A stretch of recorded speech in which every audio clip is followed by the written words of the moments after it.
เป็นจริงชิโร่กับโมเมนรถไทยตีว้าวรถไทยเนาะเอาการรถไทยคะแนนได้บ่มีเดี๋ยวบ่มีเดี๋ยวบ่โอ้รถไทยครับเท่าไหร่ก็ประมาณ7-8 หมื่นผมจะรถไทยฮะแต่แรกกันบริสุทธิ์มันสุดๆเลย7-8 หมื่นแต่พอครบสุดจะมัน4 ของขายการขายเขาไม่ได้เพราะว่ากับบ่ค่อยพูดเรื่องรถไทยปานใดมีแต่นั้นแล้วจ้ะแล้วได้เอาบัดนี้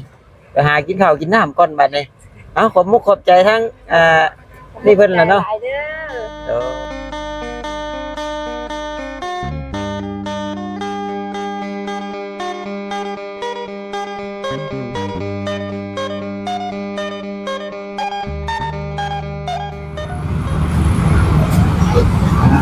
พี่น้องเนาะเปิดภาพขึ้นมาตอนนี้ก็อยู่ห้างHonda ห้างดึกมอเตอร์สาขาเซโนพี่น้องเนาะบุ้ยมีแต่คันงามๆพี่น้องเลยนี่จะเป็นมาเลยแล้วก็ Honda พี่น้องเนาะโชมนี่คือกันเลยนะคล้ายๆกันเลยตัวเว็บไอครับอันรถรุ่นมาเลยคือของน้องน้อยนะพี่น้องเนาะคล้ายๆกันเอาพี่น้องเลยจังใดกะขอกราบทักทายสบายดีเด้อพี่น้องเด้อเนาะ FC กันเบิดสุขุสุคนปล่อยทางฝั่งลาวฝั่งไทยหรือทางต่างประเทศนำยินดีต้อนรับเข้าสู่ช่องของมอต้าบ้านเฮาคือเก่าพี่น้องเลยตอนนี้เนาะทางมอต้าเองก็อยู่เซโนอยู่ห้างดึกมอเตอร์เดี๋ยวเนาะกามาตามคำสัญญาเนาะตามที่เนี่ยเว้าในคลิปน้องนิวนั่นแหละว่าสิมีผู้โชคดีอยู่กษัตริย์เมื่อนั้นได้มาเบิ่งละพี่น้องเนาะราคุมราคาพอใดแล้วก็รุ่นใดพี่น้องเนาะเป็นของไทยได้พี่น้องเลยเนาะก็เป็นของมาเลเป็นของไทยราคาก็แข็งพอสมควรอยู่พี่น้องเนาะแต่ดีมุกดีใจนำทางครอบครัวผู้ที่เพิ่นได้รับการช่วยเหลือดีใจนำเพิ่นหลายๆพี่น้องเนาะก็ทางบอต้าเองก็ได้รับหน้าที่เป็นสะพานบุญนะครับทางอ้ายเพิ่นมื้อนี้ก็ขอมุกขอบใจหลายๆเนาะที่ไว้เนื้อเชื่อใจทางบอต้าเป็นสะพานบุญให้พี่น้องเลยไปก็จังใดก็ไปเบิ่งโสมหน้าเนาะกูโชคดีเพิ่นก่อนพี่น้องเลยพี่น้องเนาะสะอ่อนเด้พี่น้องเลยกุดครับนี่ยังงามเนาะเอานี่แหละพี่น้องเลยกูโชคดีเฮาก็ได้กูเลือกแล้วได้แล้วบ่คันมักได้แล้วบ่บ่เอาสวัสดีเด้อเนาะโดยบ่ได้พบหน้าพ่อตาได้โดนแล้วพี่น้องเนาะกับทางได้6แล้วก็ได้คือบอต้าวานะพี่น้องเนาะนี่ก็พาเพิ่นมาซื้อพอดีว่ามีทางพอของน้องน้ำขิงพี่น้องเลยเนาะเพิ่นหาบอต้าเนี่ยพี่น้องเนาะเป็นสะพานบุญให้แน่ว่าซั่น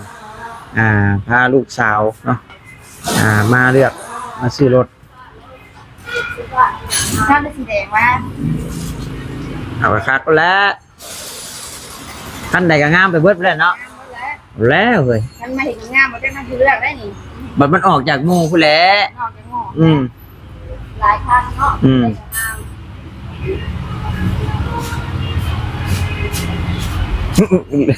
เอาเลือกนะตามสบาย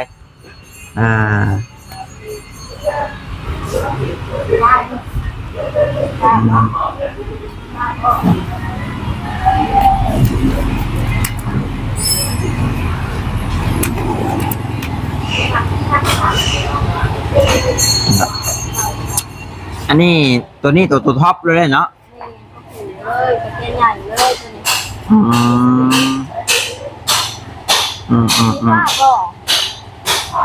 สีฟ้าสีสาวอยู่ได้นี่สีสาวอยู่สีแดงมากสีแดงมากยันว่าจีถึกหรือแพงกระแดงไว้ก่อนคือข้าเจ้าว่า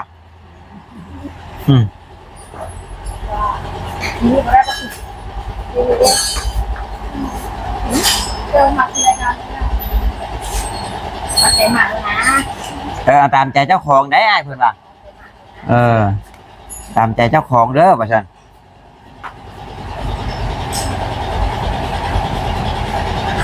ฟ้ากับสติ๊กเกอร์มันบ่ได้คือกันติเนาะถ่ายเนาะมันอยากอ๋อก็งามอยู่แต่มันเป็นแดงก่อนเนี่ยคืออันนี้ก็ราคาเดียวป่ะด้วยราคาเดียวราคาเดียวจากแต่ตัวนั้นก็จะเป็นเด็กดาบ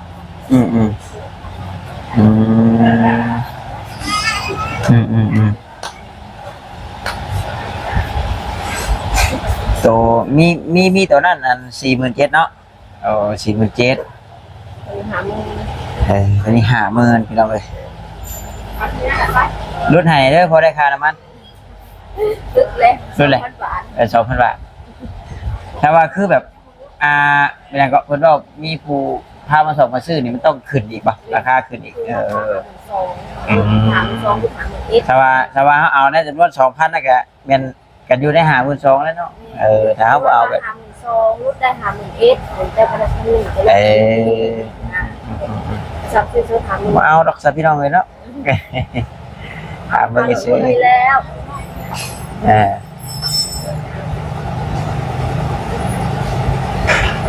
อยู่ว่ามากกว่าชั้นบ่เอ้ยเนาะมากกว่าชั้นบ่บ้านน่ะบ่แม่นนะว่ารอกบ้านเฮานี่บ่สู้ดอกหนทางแดงมีหลายคนมาที่บ้านนี่นะนี่ทุกคนนี่คุณแม่แล้วก็ออกมาแต่น้องเพิ่นมากอยู่บ่ล่ะก็เลยสินะคะโอเคมักเพิ่นว่าเอาคอยก็ได้เนาะเด้อเช็คด้วยเลยแรงเลย400ล้านใส่เบิ่งฮะเอาใส่เบิ่งเอาลงมานี่เด้8 9 โอ้29เบิ่งสิอ่านให้เบิดกูโตนี่เด้อ066829พี่น้องเอ้ยเอาจัดเลยบ่เสียก็ได้เลยอันนี้เพิ่นว่าเช็คคักเด้อรถผู้สาวเด้ตัวใดมันคักมันแน่จับใส่รถ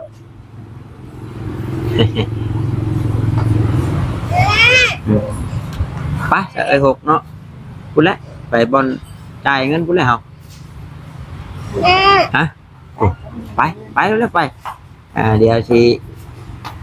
เป็นอย่างก็ได้ละเป็นเฮียบอกมาเลยขอเป็นเฮียจัก2 นาทีเดี๋ยว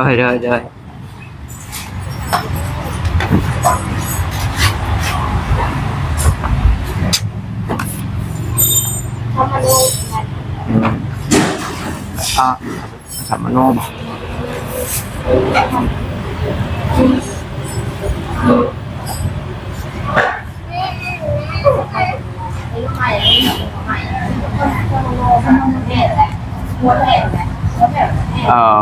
คือสีขาวน่ะประเทศรุ่นเลยแต่เขาเรียกต้นรุ่นใหม่รุ่นเก่าเนาะรุ่นดิจิตอลบ่อยากบอกว่าเป็นมาได้กันนะอันนี้ไม่แน่เนาะบางทีมันดังต้นเต้นประชาชนเลยเลยยังมาเลยประชาชนเป็นยังไงมันบ่ได้ป่ะลองบ่ลองสื่อหงไพพรเด้บ่มีฮูบติดเพิ่นเอารุ่นใหม่เพิ่นไปใส่ฮูบเอาแล้วเลยไปเฮ็ดมาบางหลังๆนี่นะไปเปลี่ยนเอาหัวเก่ามันเก่าแล้วไปเปลี่ยนเพิ่นเลยเฮ็ดแบบนี้มาให้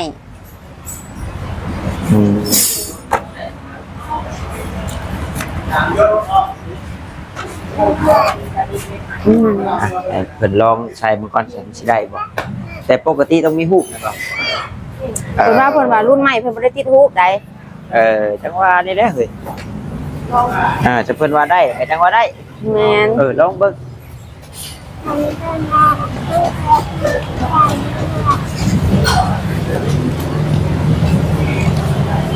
ป้ายของมื้อนี้โดนได้เด้บ่คือแต่ก่อน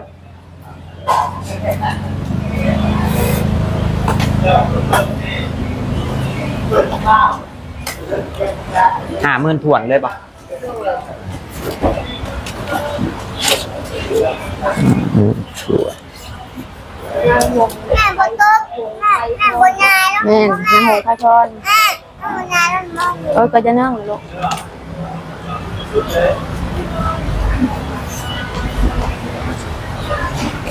หนักคน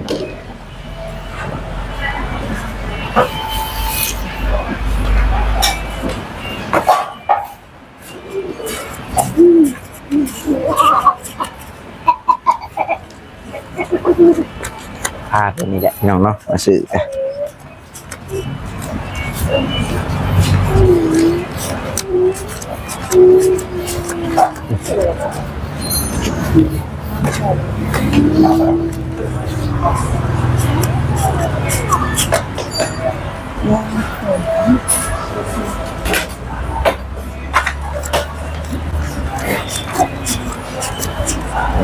เรียบร้อยเนาะได้อยู่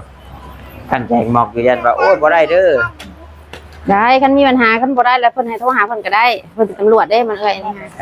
เอาให้เพิ่นปวดให้ก็ได้เนาะ แม่น อ่า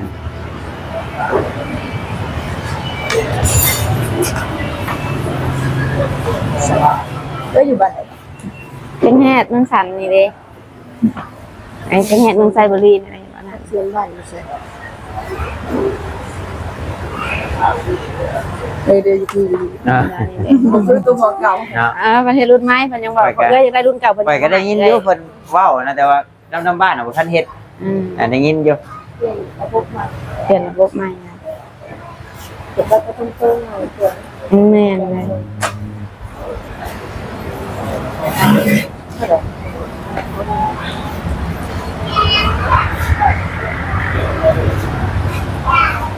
น้องน้ำขิงลูกเจ้า ไม่งั้นแหละ เพิ่นลืม น้ำขิงไงเมื่อตะกี้เด้ เออ น้ำขิงอยู่ค่ะเด้ แดงเอิ้นแม่น้องน้ำขิงซะง่าย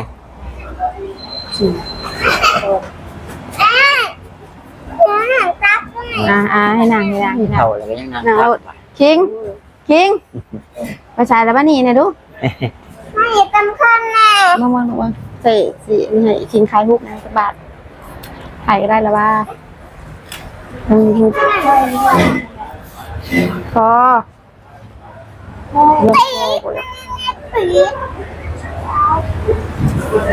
บอกเพิ่นโทรมาบ่โอ้ยแม่ว่าจะพอแล้วหามือ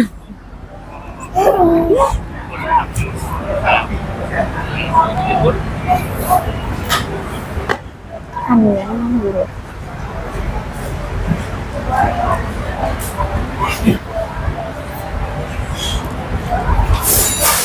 แม่วันที่ว่านะแม่วันที่เบอร์นี่นะ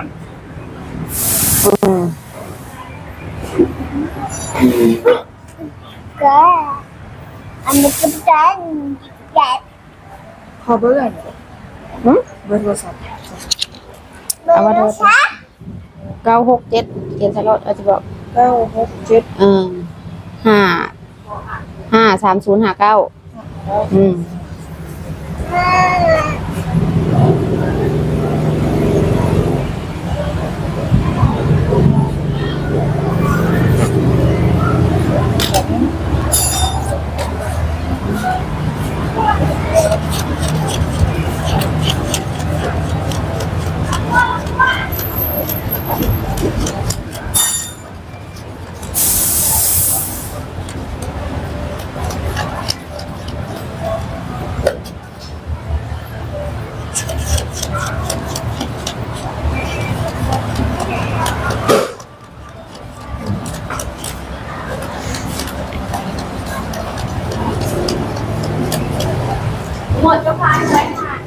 เป็นแถมอย่างนอก มีหมวกเสื้อติ๊กโอ้โหหลายอย่าง โอเคนี้สามารถถามว่าเขาบ่อยากเอาอย่างไรเนี่ยก็บอกเพิ่นเนาะแต่ว่าโอ้มีแล้วตัวนี้อยากคะแนนเอาราคาทำกันได้เลย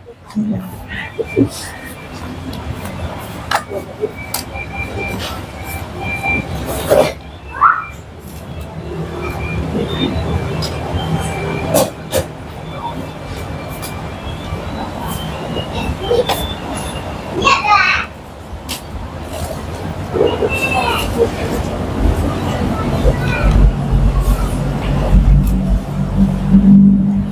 นนี้มันก็ซื้อขายเนี่ย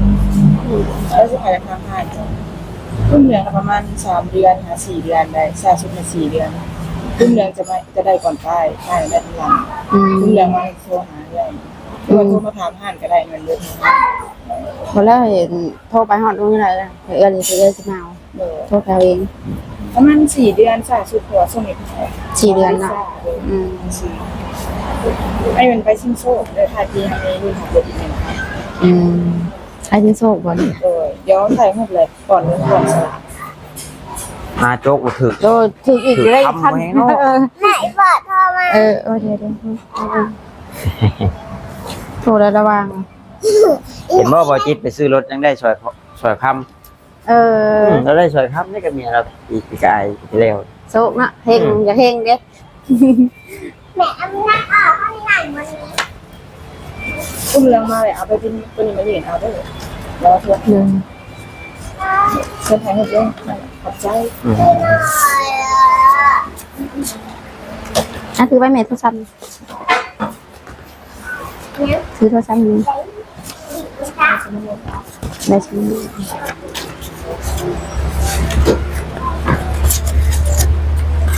ใครโทรมาบ้านน้อยปะเป็น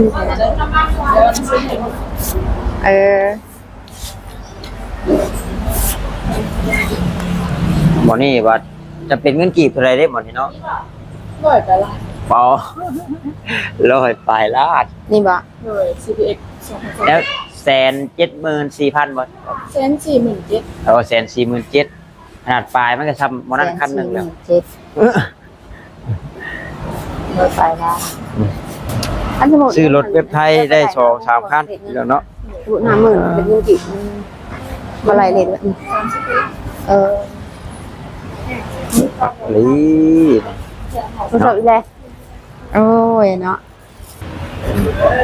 มากชุดใจจริงหน่อยเมื่อ ชุดใจเลยว่าจริง พามาเปลี่ยนแง่บ่ได้เด้อ นี่แล้วมันคือหมู่โพดอาจจะลงกัน ไปยืนครับ ไปยืนรับโชค แน่น่ะเพิ่นสิรุ่นมีอย่างแน่ครับเพิ่นรุ่นน่ะ น้ำขิงกำลังดวงขึ้นแม่ยังดวงบ่ขึ้นซ้ำเลย เบิ่งหาน้องมีพัดลมตู้เย็นยังตู้น้ำร้อนน้ำเย็นเนาะแล้วก็รถโอ้ยครับ เอาอีกคันนึง เนาะมืออะไรก็ท้ายปีเบิ่งอ้ายขอถ่ายรูปไปได้โดย ถ่า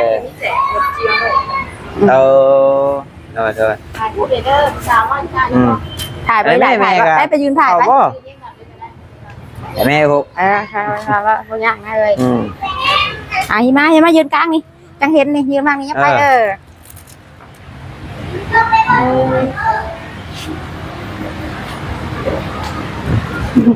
ี๋ยวมาตีโซ่มาก่อนอยู่นะ โอ้ยเอาไปเตียงโซ่ก่อนบัน เอาเดี๋ยวไปตีโซ่ไปไอ้ดาถือในน้ำเลยนี่ น้ำท่าใจนะ เธอคือผู้โชคดี ไหนก็ได้เอาเนาะ แม่เอาขึ้นรถเอ้ยซิ่งว่าใส่ซิ่งว่าค่ะ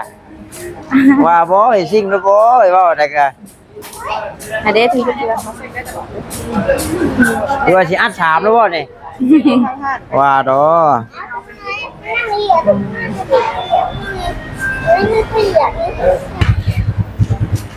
เอาใบนี้หนึ่งเดี๋ยวน้ำเหมือนว่า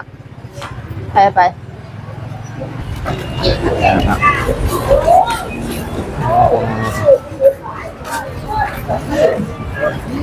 เอาเลยอย่างเนาะคันแกกับ29คันนี้กับ29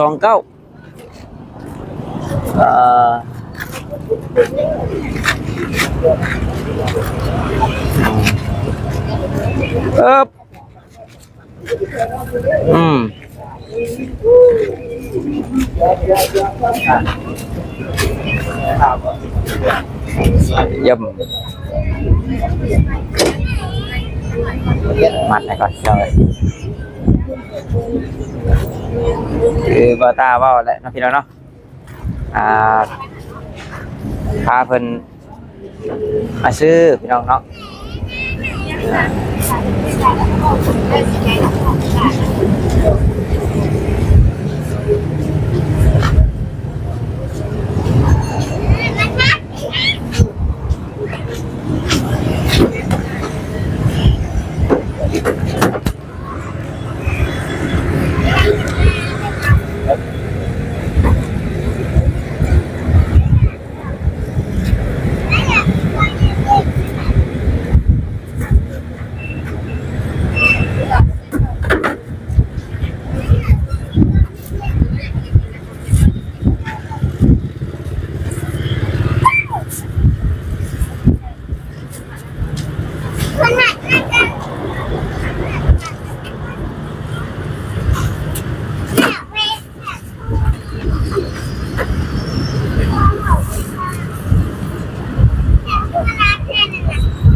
เป็นท่อนี่คล้ายๆกันกับเว็บไอเนาะมันเป็นปีใหม่อันนี้รถปีใดก็2026ล่าสุดเลยนะพี่น้องเนาะปีล่าสุดเลยถ้าเป็นปีปี2015เนาะปี2015ปี2000นั้นสิได้น้อยแล้วเนาะหุ่นเพิ่นน่ะปี2018บ่หรือว่าปี2021 22นะมันสิน้อยๆหย่องๆคนนี้พี่น้องเนาะอันนี้มันสิแบบนี่โอบข้างหน้านี่อ้วนขึ้นอ้วนขึ้นแล้วก็W บ่เนาะแต่ว่าฝั่งลาวW แหละพี่น้องก็สิโซมใหม่พี่น้องเนาะโซมใหม่ท่อนี่ก็แบบใหม่แต่ว่าเรื่องประหยัดน้ำมันนี่บ่สู้เว็บไอพี่น้องเนาะบ่สู้เว็บไอแต่ก็ซาที่เบาเวียดเพิ่นเคย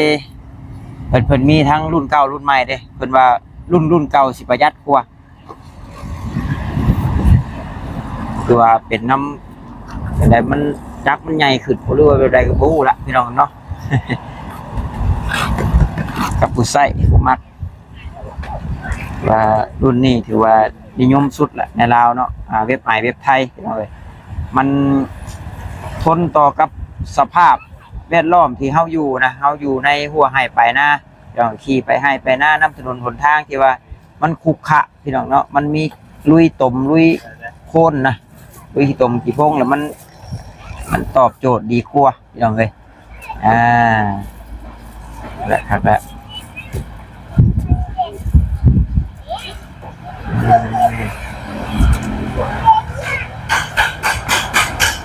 บัดเอาลงก็บ่แห้งแล้วแห้งบ่มีผู้ชายครับมีป่ะปั๊มเอาลงบ่แห้งเลยเนาะหรือว่าให้เอ้ยหกเบิ้ลอะไรยกรอบปิ้วเลยป่ะ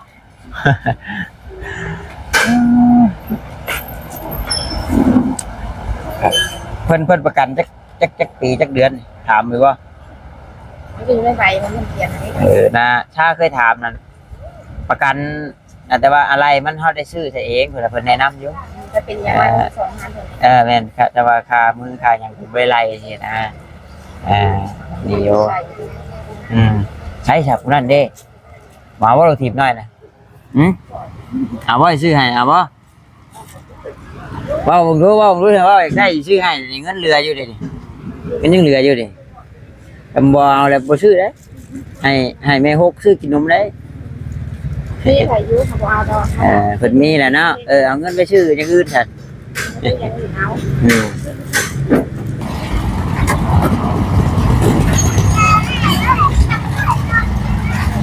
เปิดมัดรถแน่นจริงติ๊กผัดเดี๋ยวเนาะเอกสารวันนี้เอาไว้อย่ามันปิวเลยพี่น้องเนาะอย่ามันปิวผมน้อยบัดโอเคน้อยไปใช่ว่าอ้าวเมื่อรถมีแต่รถเอกสารหายโอ้ยเมื่อนี้ออกรถจักรเมื่อหน้าจังออกซีโร่เนาะถ้าถูกคอยเป็นจริงซีโร่กับโมเมนต์รถไทยตีเนาะการรถไทยคะแนนได้บ่มีเดี๋ยวบ่ผู้รถไทยกับอะไรก็ประมาณ7-8 หมื่นผมจะรถไทยแล้วแรกกันบริสุทธิ์คนสุดๆเลย7-8 หมื่นแต่บ่ครบสุดแล้วก็มัน4 ของขายการขายเขาไม่ได้เพราะว่ากับบ่ค่อยพูดเรื่องรถไทยปานใดมีแต่นั่นแล้วจ้ะแล้วได้เอาบัดนี้ไปหากินข้าวกินน้ำก่อนบัดนี้ขอบมุกขอบใจทั้งนี่เพิ่นล่ะเนาะโดยดีใจนำเด้อ